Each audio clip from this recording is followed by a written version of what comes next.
안녕하세요. 저는 평범한 일상을 살아가고 있는 30대 후반의 애둘맘입니다. 저는 이곳에 올라오는 사연에 비하면 정말 평범한 삶을 살아가고 있어요. 저나 저희 남편은 사연 튜브를 좋아해서 항상 아이들 재우고 나면 둘이서 한 번씩 같이 듣곤 하는데요. 들을 때마다 우리도 이곳에 사연을 보내는 날이 있을까 이야기할 때가 있었는데 얼마 전 저희 가족에게도 에피소드가 하나 생겨서 이렇게 용기 내어 보내게 되었어요. 저희들의 이야기도 꼭 이곳에 올라와 같이 들을 수 있길 바라면서 한자 한자 적어봅니다. 사실 오늘 사연의 주인공은 저희 부부가 아닌 양가 엄마들이에요. 이 세상에서 가장 귀여우면서도 사랑스러운 두 엄마를 꼭 널리 알려드리고 싶어서 이렇게 글을 적게 되었네요. 우선 저희 양가 엄마들의 이야기를 하기 전에 저희 부부 소개부터 해보겠습니다.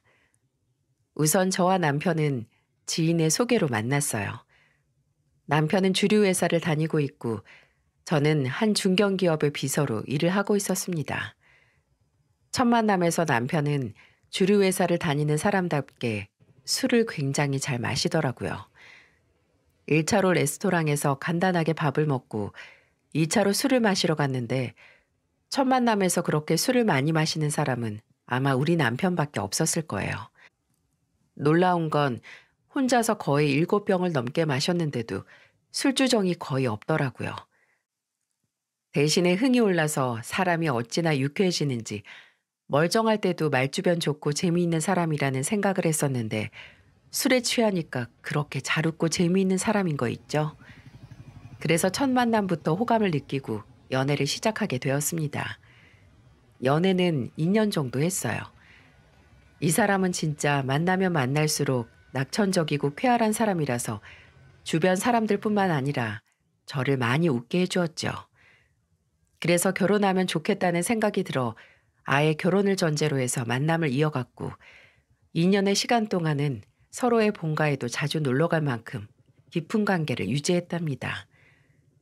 남편은 저희 집에 와서 저희 엄마랑 같이 말동무도 잘해주고 엄마가 해주시는 음식도 야무지게 먹으면서 사랑을 독차지하고 있었는데요.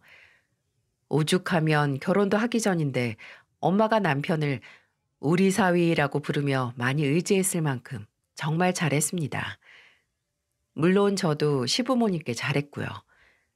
주말에 한 번씩 놀러 가곤 했었는데 그때마다 어머니라고 불러가며 살갑게 대했죠. 시댁은 시부모님과 남편, 시동생이 한 가족이었는데요. 시부는 놀랍게도 서울대를 나온 똑똑한 사람이었어요. 더 놀라운 점은 시어머니도 이대를 졸업한 똑똑한 분이었죠. 사실 제가 왕래를 할 때는 시아버지는 일을 하지 않고 계셨고 시어머니는 건물 청소를 하고 있으면서 지내셨기 때문에 고학력을 가지신 분들이라는 생각을 전혀 하지 못했었어요. 물론 고학력을 가졌다고 해서 다들 좋은 직장에 다니고 잘 사는 건 아니었지만 워낙에 수더분하면서도 철부지 같은 면모가 있으셨던 두 분이었기에 전혀 생각조차 하지 못하고 있었네요. 그런 저는 시어머니가 정말 대단하다는 생각이 들었어요. 지금은 시부모님의 여러 사정으로 인해 힘든 일을 하면서 지내고 계셨지만 그 옛날에 대학교까지 마친 두 분이 대단해 보였습니다. 왜냐하면 저희 엄마는 집안 형편이 어려워 중졸까지밖에 하지 못하셨거든요. 근데 이런 부분에 저희 엄마는 콤플렉스를 가지고 있는 듯 하셨지만 저는 저희 엄마가 전혀 창피하지 않았어요. 그 당시에는 공부를 아무리 잘해도 어려운 형편 때문에 고등학교도 들어가지 못하는 분들이 꽤 많았거든요. 저희 엄마도 한 번씩 공부를 오래 못한 게 한이 된다고 말씀을 하시면서도 아마도 그 어려운 시간이 없었다면 이 세상을 이만큼 악착같이 살아서 우리들을 키워내지 못했을 거라고 말씀을 하곤 하세요. 그래도 다행인 건 저희 엄마는 저희 아빠를 만나서 그 어려운 생활에서 벗어날 수 있었다는 겁니다. 저희 부모님은 결혼 당시 친가 쪽이 좀 잘 살았었는데요. 할아버지 집안이 부자라서 그 당시 집안 차이 때문에 엄마가 아빠를 밀어냈지만 아빠가 끝까지 따라다니게 되면서 두 분이 결혼을 하게 되셨어요. 지금도 아빠는 밥 먹으면서 장난스러운 말투로 이렇게 말씀하시곤 한답니다. 야, 니네 엄마는 진짜 나 안 만났으면 이렇게 못 살았어. 어떤 남편이 고기 먹고 싶다고 하면 소고기 사다 주고 집안 청소 다 해주고 설거지 다 해줘? 이런 남편 평생에 없다. 우리 때는 말이야. 남편이 그냥 소고기 사가지고 와 하면 부인이 다 가져다 바치는 시대였어. 근데 나는 금이야 오기야 얼마나 니네 엄마 아꼈는지 모른다.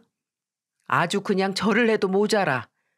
근데 니네 엄마는 내가 술안주 좀 만들어 달라 그러면 귀찮다 그러고 오늘은 데이트 좀 하자 그러면 그것도 피곤해서 싫다고 그러고 내가 진짜 서러워서 살겠냐 이 말이야. 그럼 저희 엄마는 이 말씀을 듣고는 이렇게 대답을 하시죠. 아유, 당신처럼 키 작고 못생긴 남자를 나 아니면 누가 걷어준다고. 당신이야말로 나한테 절을 해도 부족하지. 당신도 내가 키 크고 예쁘니까 매달렸던 거 아니야. 그때 나 좋다고 따라다니던 남자가 10명도 넘었어. 왜 이래? 돈만 많으면 뭐해? 얼굴이 반반해야 같이 살아도 재미가 있지. 안 그러냐? 아이고, 예, 마님. 지가 또 경솔했네요. 두 분이서 장난스럽게 티격태격 하시는 모습을 보면 저희는 그저 웃느라 정신을 못 차릴 때가 많습니다. 이 티격태격 안에 애정이 얼마나 많이 담겨 있는지 저희는 잘 아니까요. 그만큼 저는 다복하고 화목한 가정에서 지냈어요. 저희 아빠는 사업체를 하나 작게 운영을 하고 있었고 저희 엄마는 제가 대학교에 들어갔을 때부터 지금까지 근 20년째 백반집을 운영하면서 좀 넉넉하게 생활을 하고 있죠. 형제는 회사를 다니는 오빠와 여동생까지 5 식구가 잘 살고 있었는데요. 반면에 저희 시댁의 경우에는 저희 쪽 사정과는 좀 달랐습니다. 남편의 말로는 옛날에는 잘 살았다가 시아버지의 사업이 망하게 되면서 가세가 확 기울었다고 하더라고요. 원래는 경기도에 땅도 많이 있고 건물에다가 할아버지에게서 물려받은 재산도 있었는데 시부가 사업을 크게 벌렸다가 완전히 다 말아먹으면서 순식간에 모두 날려버렸다고 했습니다. 결혼 전에 그 얘기를 해주는 남편의 모습이 굉장히 씁쓸해 보였어요. 왜냐하면 그 길로 가정이 많이 어려워졌다고 했었거든요. 나 중학교 때까지만 해도 진짜 TV에서나 볼 수 있는 대저택 같은 곳에서 살았었어. 그때는 그게 당연한 거고 언제까지나 영원할 줄 알았는데 근데 사람 일이라는 게 모르는 거더라. 진짜 한순간에 다 무너지더라고. 어느 날 학교 갔다 왔는데 온 집안에 빨간 딱지가 덕지덕지 붙어 있는 거야. 그때 내가 피아노 전공을 하느라고 거실 한쪽에 큰 피아노가 있었는데 거기에까지 빨간 딱지가 붙어 있는 거 보면서 엄마랑 얼마나 울었는지 몰라. 근데 사실 나보다 더 슬프고 힘든 건 우리 엄마였어. 우리 엄마 옛날 꿈이 피아니스트라 나한테 그래서 시켰던 건데 나한테 건 그 꿈마저도 다 무너진 거니까. 거기다 사모님 소리 들어가며 사람 부리며 살던 사람이 한순간에 바닥으로 떨어져 버렸는데 얼마나 힘드셨겠어. 그때는 엄마 우울증 걸리고 아휴 집안 꼴이 말이 아니었지. 엄마 정신 차리기까지 1년 걸렸는데 그 사이에 나랑 내 동생은 정말 죽을 맛이었다. 아휴 그럼 아버님이 일하셨어도 그렇게 힘들었어? 우리 아빠? 아휴 우리 아빠 말도 하지 마. 자기도 봤잖아. 우리 아빠 할 일 없이 맨날 돌아다니는 거. 처음에는 우리 아빠도 어떻게든 다시 살아보겠다고 막노동도 해보고 그랬는데 어디 힘든 일 안 하던 사람이 그렇게 갑자기 되겠어? 몇 번 일하는 것 같다가 아예 힘들다고 일도 안 해버리고 술만 마시면서 세상 탓만 하면서 지내셨어. 그걸 보고 우리 엄마가 이대로 가다간 우리 진짜 다 굶어 죽겠다 싶어서 그래서 정신 차리신 거야. 그때부터 식당 일이랑 건물 청소하시면서 돈 버셨고 나는 지금도 우리 아빠는 못 믿어. 내가 믿을 거라곤 내 동생이랑 우리 엄마밖에 없어. 자기 진짜 힘들었겠다. 그래도 지금은 자기도 돈 벌고 자기 동생도 돈 버니까 어머니도 좀 나으시잖아. 낳았긴 진짜 내가 쪽팔려서 더 말 안 하려고 했는데 우리 이제 결혼해야 되니까 다 솔직하게 말해야 할 것 같아서 말해주는 거야. 우리 집 얼마 전에 이사했어. 내가 자기한테 말을 못했는데 얼마 전에 나 반차 내고 집에서 좀 쉬겠다고 한 날 있잖아. 그때 나 사실 우리 집 이사한 거였어. 우리 아빠가 엄마가 모은 돈으로 이번에 또 사업 다시 해보겠다고 일 벌렸다가 그것도 잘못돼서 전에 살던 집에서 월세집으로 이사 간 거야. 진짜 어쩜 그렇게 가족 걱정을 안 하는 건지. 그래 놓고도 아직도 정신을 못 차리고 다시 또 한량으로 돌아가서 술만 먹고 있어. 진짜 너무 진저리가 난다, 진저리가. 당시 남자친구였던 남편의 이야기를 들으면서 얼마나 힘들었을까 싶더라고요. 그리고 그 뒤로 다시 찾아간 남편의 집은 정말로 더 좁은 집으로 옮겨져 있었어요. 시어머니는 계속해서 허드렛 일을 하면서 생계를 꾸리고 계셨는데 시아버지는 매번 갈 때마다 밖에서 술을 마시고 있거나 집에서 술을 마시고 있었어요.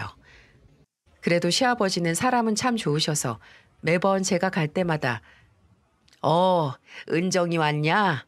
하면서 저를 반갑게 맞이해 주시곤 하셨어요. 그리고 더 기분이 좋으면 한술 더 떠서 말씀하시기도 했고요. 우리 며느리 여기 오면 내가 빈손으로 오지 말랬지. 삼겹살 한 쪽이라도 사와야지. 그래야 내가 맛있는 안주 먹으면서 꼴깍꼴깍 술을 맛있게 먹을 것 아니냐. 그러니까 앞으로 이 시애비 만나러 올 때는 꼭 안주거리 사와야 한다. 알았지? 네, 아버님 알겠어요. 아버님 안주거리 꼭 안 빼먹고 제가 챙겨올게요. 그래, 그래. 아유, 예쁜 우리 며느리. 남편은 이런 이야기를 하는 시아버지를 항상 창피해하고 싫어했지만 저는 그래도 항상 밝게 저를 맞이해 주시는 시아버지가 좋았습니다. 사실 가족들에게 좋은 아빠, 좋은 남편이 되진 못하셨을 테지만 그래도 넉살 좋고 사람이 좋아 해가 되는 분은 아니셨거든요. 그리고 시어머니도 상당히 유쾌하시고 좋으신 분이셨어요. 제가 봤을 땐 귀엽기까지 하신 분이라 연애 초반에 처음 인사드리러 왔을 때도 금방 친해질 수 있었죠. 한 번은 시모와 한참 친해지고 나서 술자리를 하게 될 기회가 있었어요. 시어머니는 원래 술을 전혀 못 하시던 분이었는데 집안이 기울고 나서 힘든 일 해가며 술을 배웠다고 하시더라고요. 그날은 시어머니가 되게 기분이 좋으셔서 술을 신나게 드시고 어찌나 흥이 오르셨던지 평소에 좋아하시던 나훈아 노래를 그렇게 부르셨습니다. 젓가락으로 테이블을 치며 박자를 한참 타다가 술 한 잔 마시고 안주를 먹을 때면 꼭 젓가락을 바로 안 쥐고 거꾸로 쥐고서 집어 먹으셨었는데 그 모습이 저한테는 너무 귀엽게 보이셨어요. 참고로 지금은 임영웅을 좋아하시는데 진짜 임영웅 안 좋아하는 어머님들 안 계시더라고요. 얼마 전 임영웅 콘서트까지 보내드렸었는데 그렇게 행복해 하시는 거 있죠? 반면에 저희 친정엄마도 흥이라면 만만치 않으시는 분이셨습니다. 엄마는 식당 일을 하면서 매일 식당 안에 트로트를 켜놓으셨어요. 엄마도 나훈아를 좋아하셔서 잘 흥얼거리곤 하셨는데요. 신이 나서 흥이 오르는 날이면 손님이 있든 없든 원, 투, 원, 투, 쓰리, 포 네 빈자리 채워주고 싶어 내 인생을 모두 주고 싶어 이러시며 큰 소리로 노래를 부르곤 하셨었죠. 그만큼 두 분 다 쾌활하고 유쾌하신 분들이었어요. 그런 두 분이 만나서 상견례부터가 얼마나 재미있었는지 모릅니다. 두 분은 처음 보자마자 굉장히 친해지셨어요. 두 분 다 58년 개띠라 똑같은 연배를 가지고 있으셨기 때문에 순식간에 더 친해지셨죠. 사부인, 우리 연배가 같으면 친구 먹어도 되겠어요. 그러게요. 사돈끼리 동갑 만나는 것도 쉽지 않은 일인데 참 신기하네요. 그러지 말고 우리 뭐 사돈 이런 말도 다 빼고 그냥 친구하자고요. 아이고 화끈하시네. 우리 애들 결혼시키고 제대로 친구 한번 먹어보자고요. 두 분은 상견례 자리에서 한참을 웃고 떠들다가 결국 나훈아와 임영웅 얘기를 하면서 급속도로 가까워졌어요. 결국에는 그날 두 분이서 따로 노래방까지 다녀오셨다니까요. 제 주변 상견례 에피소드로는 듣지도 보지도 못한 일이었네요. 그리고 결혼 후에는 두 분은 더 많이 가까워지셨어요. 서로 집도 지하철로도 2정거장밖에 안 되는 거리였기 때문에 시도 때도 없이 왕래하며 시간을 함께 보내셨죠. 근데 저희는 그게 참 보기 좋았습니다. 서로 물고 뜯고 하는 것보다는 훨씬 더 나으니까요. 두 분의 우정은 점점 더 깊어져 갔고 그 우정 덕분에 저희 부부도 덕을 참 많이 봤습니다. 결혼을 한 뒤로 저희는 금세 아들과 딸을 연년생으로 낳았어요.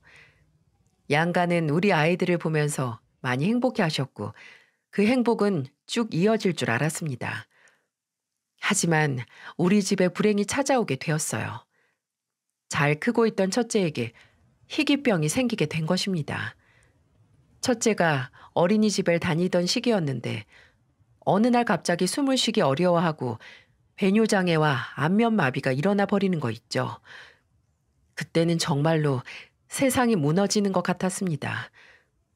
내 새끼가 아프면 그 심정은 이루 말할 수 없다는데 그걸 저는 그때 정말 크게 느끼게 되었어요. 더 기가 막힌 건 병원에서도 이건 고칠 수가 없는 희귀병이라는 말을 했다는 거였죠. 저는 정말 그때 세상이 무너지는 게 이거구나 싶더라고요. 그저 우리가 할 수 있는 일이라고는 옆에서 지켜주는 것밖에 없었습니다. 병원에서는 의사 선생님이 이렇게 말했어요. 지금으로서는 치료법이 명확하게 나온 것이 없기 때문에 방법이 없습니다. 우선 집으로 돌아가셔서 아이 옆을 잘 지켜주시고 상태가 더 악화되지 않게만 하는 방법 말고는 할 수 있는 일이 없어요. 그러니까 지켜보시다가 조금이라도 이상 증세가 또 나타나면 바로 병원으로 오세요. 이 말을 듣는데 어느 부모가 그 자리에서 네 알겠습니다 하고 나올 수가 있을까요? 저는 정말 울면서 애원을 했습니다. 선생님, 정말 하라는 건 다 할게요. 제발 우리 애 좀 살려주세요. 네? 제발 좀 우리 아이 좀 고쳐주세요. 그래도 죽는 병은 아니니까 집에서 휴식 충분히 취하고 케어만 잘해주신다면 충분히 호전될 가능성은 있습니다. 그러니까 너무 근심하지 마시고 어머님, 아버님이 힘을 내셔서 아이를 잘 돌보셔야 해요. 저는 옆에서 더 울면서 고쳐달라고 애원을 했지만 방법은 없었습니다. 남편은 울며 사정하는 저를 겨우 진정시켜서 데리고 나왔어요. 그 뒤부터 저는 정말 아이 옆에서 한시도 떨어지지 않고 붙어 있으려고 했습니다. 일도 휴직계를 내고 아이 옆에만 붙어 있었죠. 그땐 정말 제가 몸과 마음이 지쳐 있었는데 그 힘든 시간을 버틸 수 있었던 건 저희 시어머니와 친정엄마 두 분 덕분이었어요. 저는 그 당시 둘째만 어린이집에 보내고 첫째만 옆에서 붙들고 살았습니다. 같이 있다가 조금이라도 열이 나거나 조금이라도 다쳐서 피가 나면 곧바로 병원부터 달려갔어요. 정말 거의 아이에게 미쳐서 살았다고 해도 과언이 아닐 겁니다. 그 당시에는 너무 아이에게만 집중하다 보니 제가 잘 챙겨 먹질 못해서 제 건강까지 나빠지고 있었죠. 그때 저를 케어해 준 것이 바로 우리 시어머니와 친정 어머니였어요. 이 두 분은 정말 수시로 저에게 전화를 하거나 집으로 찾아오셔서 저와 아이를 돌봐주셨습니다. 얘, 너 또 밥 못 먹었지? 못 살아 정말. 애가 건강해지려면 엄마부터 건강해야 한다고 말했어 안 했어? 너도 어지간하다 진짜. 아니 너만 자식 있어? 나도 자식 있어. 네가 내 자식인데 네 자식 때문에 마음 아픈 것만 생각하고 내 자식 때문에 내 마음 아픈 건 어떻게 그렇게 몰라. 자 얼른 이거 죽 끓여왔으니까 먹어. 저희 엄마는 항상 오셔서 이렇게 잔소리를 하곤 하셨어요. 그럼 얼마 못 가서 또 이번에는 저희 시어머니가 찾아오셔서 똑같은 뉘앙스로 말씀하셨죠. 아이고, 얼굴 봐라, 얼굴. 그게 어디 사람 얼굴이야? 내 며느리지만 참 못났네. 우리 아들이 그래가지고 예뻐라 해주겠어? 에휴, 이리 와봐. 이거 백화점 가서 내가 큰 맘 먹고 사온 거야. 이거 바르면 얼굴에 그렇게 윤이 난단다. 애 돌보고 밥도 제대로 못 챙겨 먹어가지고 얼굴까지 푸석해진 것 좀 봐. 내가 이거 화장대에다가 딱 놓고 갈 테니까 꼭 매일 발라. 알았지? 이렇게 두 분은 저에게 애정이 듬뿍 담긴 잔소리를 하며 힘을 더해 주셨어요. 그리고 늘 티격태격 하셨던 두 분은 여기에서도 저의 웃음조가 되어주셨죠. 아이고, 자기 얼굴이나 생각하지. 왜 또 남의 딸내미 얼굴 푸석하다고 면박이야? 그리고 그 좋은 화장품 있으면 이 친구도 좀 챙길 것이지. 어디 봐봐. 얼마나 좋은지. 나도 좀 발라보자. 아유, 왜 이래? 이거 내 며느리 주려고 산 거야. 눈독 들이지도 마. 내가 와서 이거 양까지 다 체크할 거야. 갑자기 확 많이 줄어있으면 네가 다 쓴 줄 알고 내가 물어내라고 할 거다. 그니까 쳐다도 보지 마. 치사해서 원. 됐다 됐어. 안 쓴다 내가 안 써. 퇴. 겉으로는 싸우는 것처럼 보여도 서로 매번 이렇게 농담을 하셨기 때문에 저는 그 모습을 보면서 또 하루를 그냥 웃어 넘길 수 있었네요. 게다가 같이 있다가 아이가 조금이라도 아픈 것 같으면 꼭 두 분이서 손잡고 아이 병원까지 데리고 갔다 오실 만큼 정말 우정이 깊으셨습니다. 그 덕에 저희 아이는 조금씩 상태가 좋아져서 지금은 건강을 예전처럼 다 회복할 수 있었어요.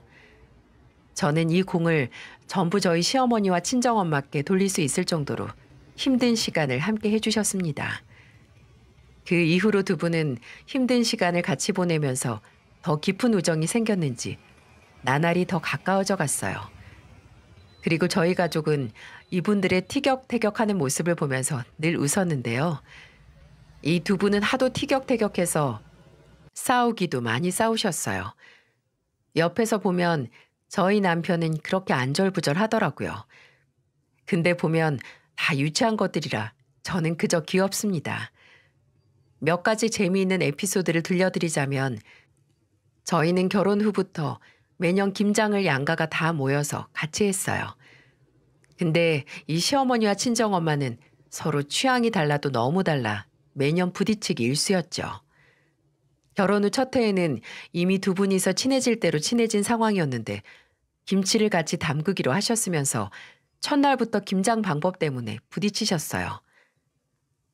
아니 왜 이렇게 고집을 부려. 김치는 서울식으로 해야 안 짜고 맛있다니까. 내가 지금 식당 경력이 몇 년째인데 그렇게 고집을 피우는 거야? 젓갈을 조금만 넣어야 한다고 그렇게 말을 했잖아 내가. 이 사람 진짜 20년 동안 식당을 어떻게 했나 모르겠네. 김치는 전라도제. 전라도식으로 젓갈을 팍팍 넣어야 간도 맞고 감칠맛이 산다니까는. 말도 진짜 더럽게 안 들어. 뭐야? 더럽게 안 듣는다고? 말 다 했어 지금? 그래, 말 다 했다. 음식은 전라도라고 몇 번을 말해 몇 번을. 아휴 됐어. 그렇게 잘났으면 그럼 어디 한번 네가 혼자 다 해봐. 난 여기서 빠질 테니까. 아이고 또 삐져가지고는. 그래 됐어. 그냥 저리 빠져 있어. 내가 다 알아서 할 테니까. 첫 해 김장을 하실 때는 서울식으로 해야 한다는 저희 엄마와 전라도식으로 해야 한다는 시어머니의 의견이 대립되어서 결국에는 두 분이서 대판 싸우고는 엄마가 삐져서 집으로 가버리는 바람에 시어머니가 전부 다 하셔야 했어요. 그 뒤로 며칠이나 저희 엄마의 화가 안 풀려서 결국에는 시어머니가 찾아서 화를 풀어주셔야 했습니다. 야, 친구, 삐졌어? 뭐 그깟 걸로 삐지길. 참네. 알았어. 내가 잘못했어. 내년에는 네가 말한 대로 서울식으로 해봐 어디 그럼. 대신에 오래김치 맛있다고 하기만 해봐. 됐어. 혼자 다 하지 뭘. 맛이야 있겠지. 그렇게 바락바락 우겨가면서 만들었는데 맛없으면 되겠냐? 맛없는 게 문제인 거지. 아유 참네. 알았다고. 알았으니까 화 풀고 내년에는 서울식으로 만들어봐. 그때는 어디 내가 맛있나 맛이 없나 두고 볼 테니까. 결국 그렇게 해서 저희 엄마는 화를 푸셨고 그 뒤로는 둘 다 맛있다는 결론을 맺고는 그 다음 해부터는 양념을 아예 다르게 해서 두 가지 맛의 김장을 만드는 걸로 정해지게 되었어요. 사실 둘 다 맛있어서 저희 온 가족은 매년 김치는 풍성하게 잘 먹고 있답니다. 여기에서 끝이 아니에요. 이 두 분의 취향 차이는 중국집에서도 확 나타났습니다. 그날은 저희가 가족끼리 조촐하게 외식이라도 하자고 해서 양가 모두 모여 중국집으로 저녁을 먹으러 간 날이었어요. 예약을 했어도 손님이 많아서 음식을 많이 기다려야 하는 상황이었습니다. 그때 또 저희 시어머니와 친정엄마의 대립이 시작되었어요. 자, 여기 손님도 많아서 음식 밀린다고 하니까 우리 메뉴를 하나로 통일합시다. 그래야 빨리 먹고 정신없는 데서 나가지. 저희 시아버지의 제안으로 그때부터 메뉴를 이야기하기 시작하는데 여기에서 바로 두 분의 대립이 나타났어요. 짬뽕으로 가자. 중국 음식은 짬뽕이지. 뭐? 아유, 안 돼, 안 돼. 짬뽕은 무슨. 나 매운 거 못 먹어. 짜장으로 가. 중국집에 오면 짜장면을 먹어야지. 무슨 짬뽕이야, 짬뽕은. 에? 이 여편 내 말하는 것 좀 보게. 짜장은 흔해 빠진 게 짜장인데 무슨 소리를 하는 거야. 안 돼. 여기는 짬뽕 맛집이야. 짬뽕으로 가야 된다고. 또 저희 엄마는 짜장면, 시어머니는 짬뽕을 드신다며 시작된 두 분의 대립에 시간이 길어질 것 같아 저희 남편이 곧바로 중재에 나섰어요. 아이, 두 분 또 싸우신다. 그냥 각자 먹고 싶은 메뉴 시켜서 먹어요. 오래 걸려도 뭐 두 개 다 금방 만드는 기본 메뉴니까 싸우지들 마시고 먹고 싶은 거 먹자고요. 대신에 여기에 탕수육만 하나 더 추가하겠습니다. 이 없으시죠? 네. 남편의 깔끔한 중재로 두 분은 각자 드시고 싶으신 걸 시키셨어요. 하지만 또 예기치 못한 곳에서 대립이 나타났습니다. 이번엔 또 뭐냐고요? 진짜 민망하면서도 웃기게도 탕수육에서 두 분의 대립이 나타났어요. 저희 엄마는 탕수육과 소스가 나오자마자 한쪽에 확 부어버리셨습니다. 그걸 보고는 저희 시어머니가 깜짝 놀라 말씀하셨죠. 야, 이 여편네야. 아니, 그걸 부어버리면 어떡해. 탕수육은 찍먹인 것도 몰라? 아니, 어쩜 그렇게 몰라 식당하는 사람이. 무슨 소리를 하는 거야. 탕수육은 부먹이지. 이 사람이야말로 모르는 소리 하고 있네. 이런 이 촌스러 빠진 여편네 같으니라고. 요즘 젊은 사람들 좀 봐라. 부어먹는 애들이 몇이나 있나. 하여튼 간에 센스가 없어요, 센스가. 뭐야? 아, 이 옆에 안 뿌린 곳 있잖아. 그럼 이거 그냥 찍어서 처먹어. 처먹어? 이게 진짜 부어놓은 곳이 훨씬 많은데 뭘 먹으라는 거야? 또 언성이 높아지기에 이번에도 저희 남편이 탕수육 솥자리를 하나 더 시켜주면서 싸움을 말릴 수 있었습니다. 진짜 이 두 분은 잘 지내다가도 이렇게 불같이 싸우시는 게 심했었어요. 그래도 끝에는 꼭 웃으면서 헤어지셔서 저희도 늘 가볍게 웃어 넘길 수 있었죠. 이 외에도 이 두 분의 에피소드는 끊임없이 있는데요. 두 사람은 그렇게 싸우고 하면서도 정말 눈물 나는 우정도 가지고 계신 분들이었습니다. 몇 년 전에는 저희 양가 가족이 다 같이 제주도에 여행을 간 적이 있었어요. 이때 어른들 효도 여행 시켜드린다고 애들도 다 제 여동생한테 맡겨놓고는 다녀온 때였는데요. 그때 저희는 처음으로 한라산을 등반하기로 했었습니다. 근데 저희 시아버지가 산은 절대로 못 한다며 안 가신다고 하기에 저희 아빠는 시아버지랑 같이 있어 드리기 위해 두 분만 다른 곳에 가셔서 술을 드시고 있었고, 저와 남편, 시어머니와 친정엄마, 이렇게 넷이서만 한라산 등반을 시작했죠. 근데 중간도 못 가서 저희 엄마는 이미 체력이 다 떨어져서 한참을 뒤처지고 있었어요. 이때 또 가만히 볼 우리 시어머니가 아니었죠. 야, 이 여편네야. 도대체 지금 걷고 있는 거냐? 아니면 기고 있는 거냐? 나 참 답답해서 원. 나이가 몇인데 벌써 힘들어가지고 헥헥대고 있어. 우리 12시까지 못 올라가면 출입 제한시킨단 말이야. 아유, 몰라. 나 너무 힘들어 정말. 아유, 이놈의 산은 왜 탄다고 해가지고. 나 못 가. 나 그냥 내려갈 테니까 너희끼리 올라가. 무슨 소리야 이 여자가? 아, 제주도까지 와서 그냥 간다는 게 말이 돼? 의지가 그렇게 약해 빠져가지고 무슨 일을 하겠다고. 아유, 당장 올라와. 산 잘 탄다며. 뭐야? 내가 의지가 약해? 내가 약발이 근성 하나로 우리의 셋을 키운 사람이야. 왜 이래? 자그마치 식당도 20년이나 하면서 살았다고. 에이, 나 간다. 뛰어갈 거야. 잘 봐. 아이고, 또 오바하기는. 아, 같이 가. 또 한 번을 신명나게 싸우시고는 결국 엄마의 자존심을 건드려서 같이 가신 시어머니는 저희 엄마보다도 한 수 위라는 게 느껴져 웃음이 나더라고요. 저랑 남편은 데이트한답시고 둘이서 손잡고 천천히 올라가고 있는데, 글쎄 조금 더 올라가 보니 정말 눈물나게 예쁜 광경이 기다리고 있더라고요.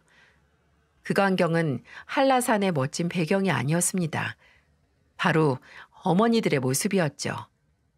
뒤에서 보니 엄마는 또 다시 힘이 빠져 거의 기다시피 하고 계셨고, 저희 시어머니는 그런 어머니의 손을 뒤로 당겨서 꼭 잡은 채로 천천히 등을 밀어주고 계셨어요.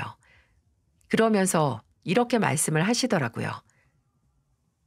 이봐, 이거 우리 인생에서 한번 올까 말까 하는 기회야. 우리 이제 나이도 있는데 여길 또 언제 올라와 보겠어. 그러니까 힘내서 가보자고. 딱 마지막 기회라고 생각하고 열심히 올라가서 백록담도 보고 우리 둘이 예쁘게 사진도 찍고 그러고 오자. 아이고 참, 나 너무 힘들어. 아이고 진짜 좀 참아봐. 내가 이렇게 뒤에서 팍팍 밀어주고 있잖아. 손도 잡아주고 뒤에서 밀어주고 하는데 이게 얼마나 힘든 줄 알아? 잔말 말고 딱 허리 힘주고 걸어. 면박을 주는 것 같으면서도 계속 엄마를 다독이고 있는 시어머니의 모습을 보면서 저는 두 분의 우정이 참 아름답다는 생각이 들었습니다. 그리고 결국에는 저희는 모두 정상까지 가서 정말 멋진 광경을 보며 사진을 찍을 수 있었어요.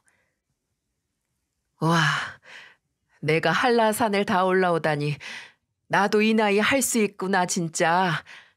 사돈, 나 지금 너무 행복해. 진짜 불가능할 거라고 생각했는데 진짜 이게 되네. 정말 행복하다.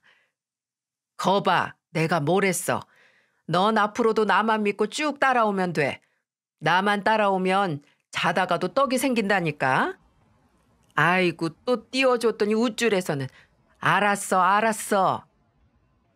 한바탕 또 두 분의 대화에 한참 웃고는 저희는 9시간 반 만에 한라산에서 내려올 수 있었어요. 이 둘은 숙소에서도 일부러 방을 3개짜리를 잡았는데도 저희 부부 빼고 각자 남편들은 다 다른 방으로 보내고 두 분이서 숙소를 같이 쓰셨어요. 그렇게 싸우고 그렇게 싫다고 하면서도 붙어서 자는 게 참 귀여웠죠. 그날 이후로 쭉 시어머니와 저희 엄마는 우정을 잘 이어가고 있었는데요. 이번에는 시어머니가 저희 엄마에게 큰 도움을 받은 사건이 하나 있었습니다. 저희 시동생은 결혼을 좀 늦게 한 편이었어요.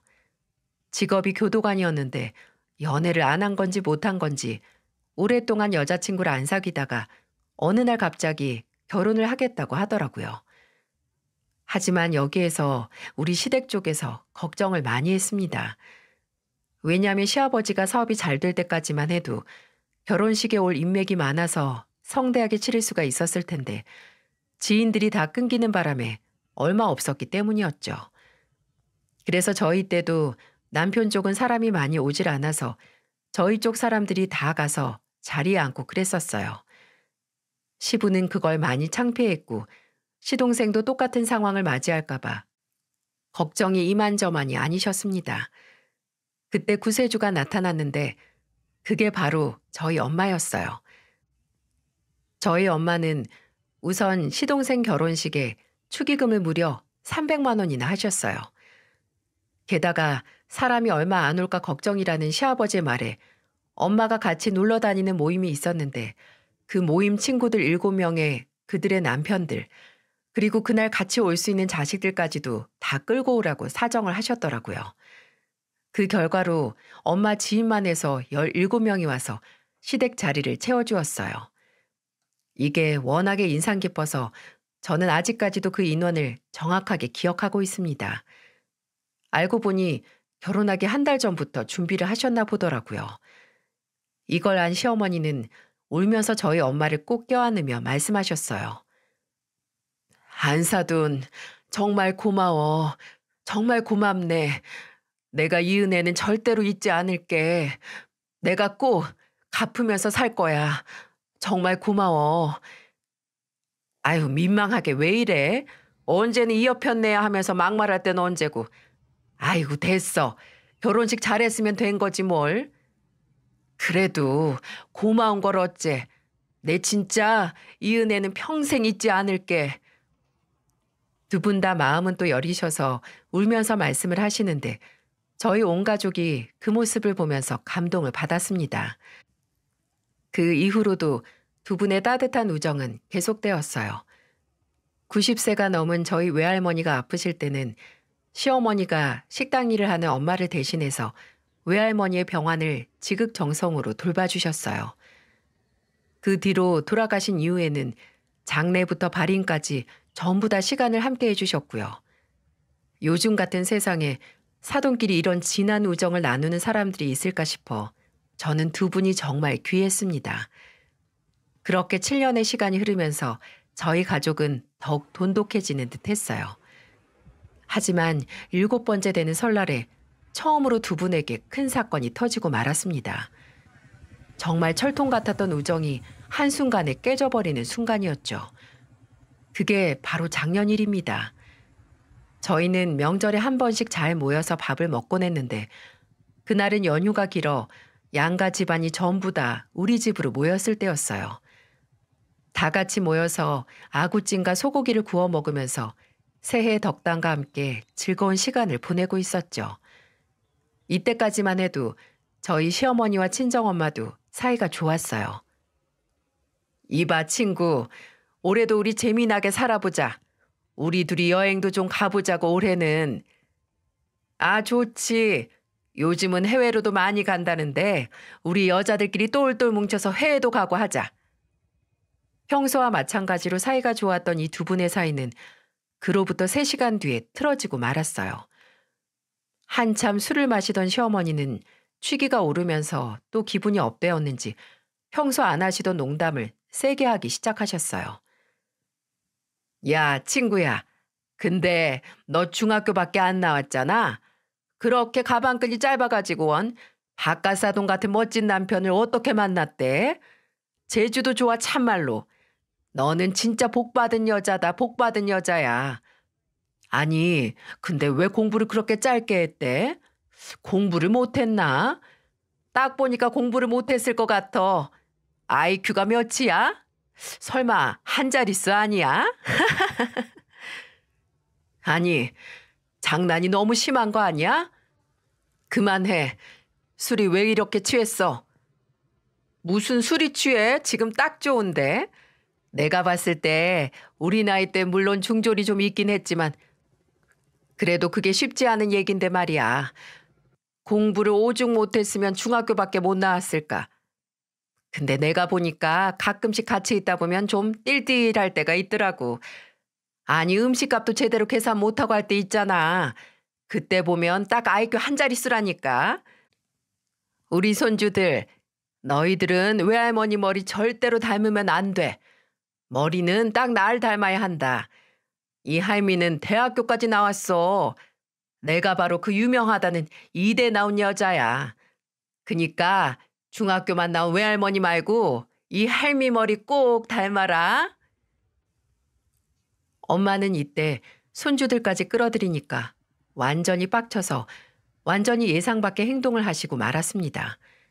그 행동을 보자마자 저희 온 가족은 다 놀라고 말았어요.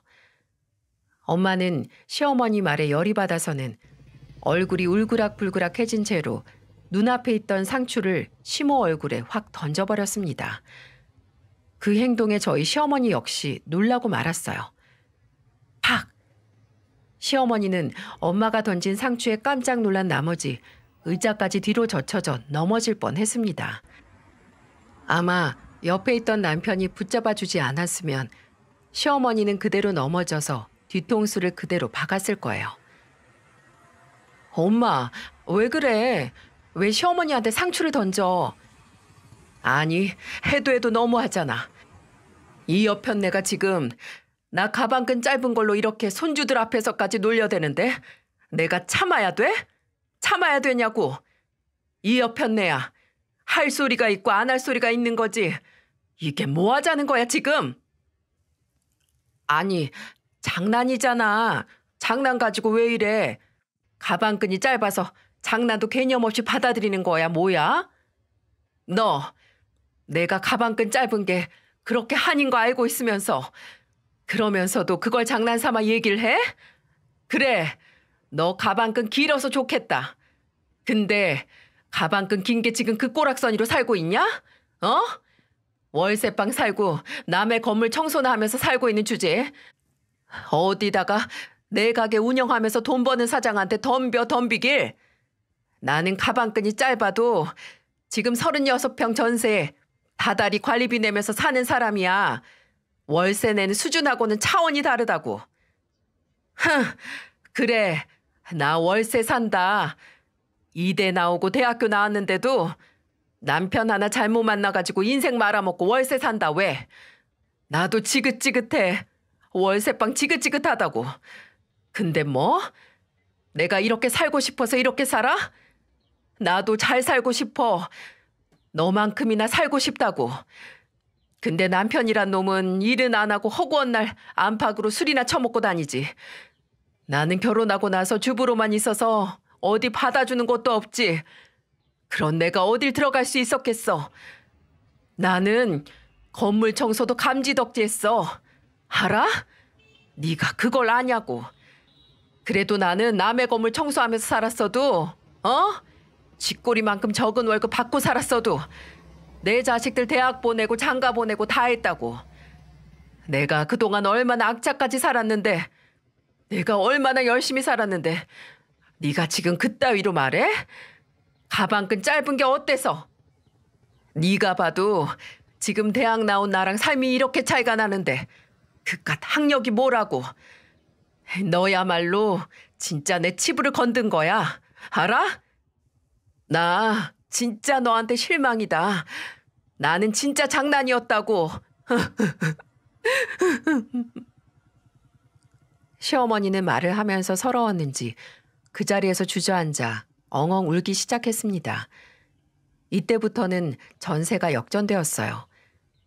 저희 엄마는 시어머니의 구구절절한 사연들을 전부 다 들어서 알고 있었기 때문에 서럽게 꺽대며 울고 있는 시어머니에게 잘못했다며 빌기 시작했죠. 아이고 친구 미안해. 아니 나는 자꾸 내 콤플렉스 가지고 놀리니까 화가 나서 한 말이지. 그러니까 누가 그렇게 놀리래? 손주들한테까지 그래야 했냐고. 나도 너무 화가 나서 그랬어 화가. 참 미안해. 그래도 내가 심했다. 말 그렇게 하는 거 아닌데 너무 심하게 했어. 그러니까 그만 울고 화 풀어. 내가 이렇게 무릎이라도 꿇을게. 미안해. 아니, 넌 항상 그랬어. 너는 항상 내가 돈 없다고 무시하고 업신여기고 그랬잖아. 내가 그거 못 느꼈을 것 같아? 뭐? 아니, 내가 언제 그랬어? 내가 널 언제 무시했다고. 내가 널 얼마나 좋아하는데. 우리 애들보다 더 생각하는 게 넌데 내가 널 왜 무시를 하겠어? 제일 좋아하는 사람이 친구가 좀 놀리는 말에 내 치부를 건드리고 내 아픔을 건드려? 월세 사는 거 내가 그걸 얼마나 힘들어하는지 알면서 내가 건물 청소하면서 하루에 수십 번도 더 뼈가 빠져나가게 아파한 거 알면서 그런 소리를 하냐고. 그게 친구가 할 소리야? 진짜 친구 맞냐고. 아휴, 그래. 진짜 내가 말 실수했어. 미안해. 내가 어떻게 해야 그 화 풀래? 엄마는 계속 잘못했다고 비셨고 거기에 시어머니는 끝까지 화를 풀지 않은 채 청천벽력 같은 소리를 내뱉으셨습니다. 이제는 다 필요 없어. 그냥 우리 이제 인연 끊자. 시어머니 한마디에 저희는 모두가 다 놀라서 시어머니를 붙들고 말렸어요. 하지만 정말 허투루 내뱉은 말씀이 아니셨는지 저희 시어머니는 그 뜻을 꺾질 않으셨죠. 그제서야 엄마도 큰일 났다 싶었는지 무릎까지 꿇으면서 비셨어요. 그러면서 안 되겠다 싶었는지 거실에 있던 저희 모두를 다 들어가라고 하셨죠. 시아버지와 아빠는 두 분이서 한숨을 쉬며 따로 술을 드시러 나가셨고 저희 남편과 아이들은 안방으로 들어갔어요. 하지만 저는 어떤 상황이 터질까 걱정이 되어서 안방문을 살짝 열고는 바깥 상황을 지켜봤습니다. 들어보니 시모는 정말로 저희 엄마에게 시기 질투와 서운함이 있는 듯 했었어요. 친구야, 이제 좀 말해봐. 도대체 왜 그래? 왜 이런 걸로 인연을 끊자는 거야? 말이 안 되잖아. 내가 이제 와서 말하는데 나 사실 너한테 자격지심 컸다. 우리 매번 만나면 밥도 네가 사, 커피도 네가 사. 게다가 쇼핑이라도 가면 너는 좋은 옷에 좋은 신발 사서 신는데 나는 꼴랑 몇만 원짜리도 손이 떨려서 못 사는 신세가 참 서러웠어. 그저 부럽고 한이 되었었다고. 근데 그러면서도 사람이 웃긴 게 옷이야 신발이야 그렇다 쳐. 내가 그냥 참고 안 입으면 그만이니까. 근데 매번 밥도 커피도 네가 살 때마다 한 번이라도 좀 내가 사려면 네가 중간에서 얼마나 막았니? 내 카드를 뺏어서는 그냥 네 카드로 긁어버리고. 고맙지. 참 고마운 일인데. 근데 거기에서도 나는 너무 창피했다는 거야. 그깟 밥 나도 좀 속 편히 사고 싶다는 생각이 들다가도 네가 억지로 샀으면 나는 나중에라도 돈 뽑아서 주면 될 일이었는데 그것도 그냥 없으니 참아버리는 내가 한심하고 쪽팔렸다고. 근데 그런 내 심정을 모르고 네가 그런 말을 해? 아휴, 미안해. 미안해 친구야. 나는 정말 몰랐어. 네가 형편이 어려우니까 얼마나 어려운 줄 아니까 난 조금이라도 도와주고 싶어서 그래서 그랬던 거야. 너를 무시하는 마음은 하나도 없었어. 내가 널 얼마나 좋아하는지 네가 더 잘 알잖아. 근데 네가 그렇게 느끼는 줄은 몰랐어. 아휴, 정말 미안해. 나는 우리가 나이 70이니 이제 노년에 애들도 다 출가시키고 우리 둘이 즐겁게 놀러 다니면서 지내고 싶은 그 마음 하나뿐이었어. 정말 그 마음 하나로 그렇게 했던 거야. 그래, 그 마음 알지. 근데 사실 손주들도 내가 속사정이 좀 있었어. 얼마 전에 애들이 우리 집에 왔는데 애들이 외할머니만 찾더라고. 내가 있는데 왜 찾느냐고 하니까 외할머니는 용돈도 많이 주고 장난감이나 맛있는 것도 많이 사줘서 더 좋다고 하더라고. 그게 내가 얼마나 또 마음에 빗으로 꽂히던지. 그래서 그랬어. 내가 농담이 지나치다는 거 잘 알고 있었는데도 그래서 그랬어. 미안해. 그건 나도 정말 미안하게 됐어. 그랬던 거야? 아휴, 참, 그깟 돈이 뭐라고 참. 사돈. 근데 나는 정말 사돈을 내 친구로 생각해. 그건 우리가 서로가 제일 잘 아는 거잖아. 이걸 왜 진작 나한테 말을 하지 않고 혼자서 그렇게 속을 끓였어.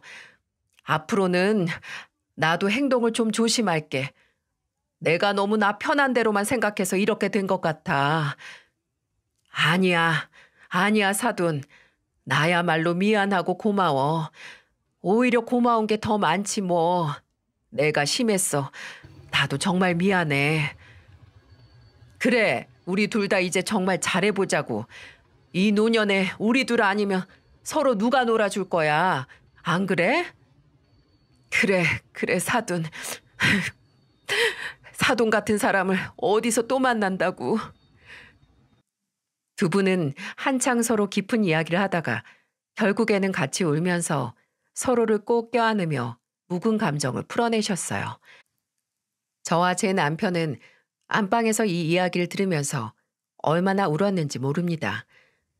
참 우정에는 나이 성별 없다는 걸 여기에서 또 한 번 느낄 수 있었네요. 그 뒤로 어떻게 되었는지 아시나요?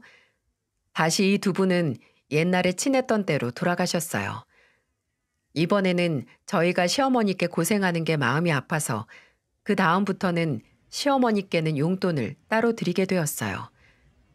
그 전에는 한 번씩 가끔 넣어드렸었는데 이제는 매달 넣어드리면서 필요한 대로 쓰실 수 있게끔 하고 있죠. 덕분에 이 두 분은 한 달에 한 번씩은 꼭 손잡고 여행을 다녀오신답니다. 여전히 한 번씩 티격태격 싸우시긴 하지만 전보다 훨씬 사이가 좋아지셨어요. 오히려 각자 남편들이 외로워할 정도라니까요. 우정은 풍요를 더 빛나게 하고 풍요를 나누고 공유해서 역경을 줄인다라는 명언이 있어요. 저는 이 두 분을 보면서 이 명언을 실감하고 있습니다. 앞으로도 저희 가족은 두 분의 우정이 지속될 수 있도록 옆에서 쭉 함께할 생각이에요. 어떠세요?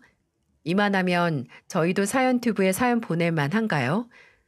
어찌 보면 가볍지만 웃기면서도 감동이 있는 저희 두 어머니의 우정을 앞으로도 여러분이 응원해 주시면 정말 감사할 것 같아요. 긴 이야기 들어주셔서 정말 감사합니다.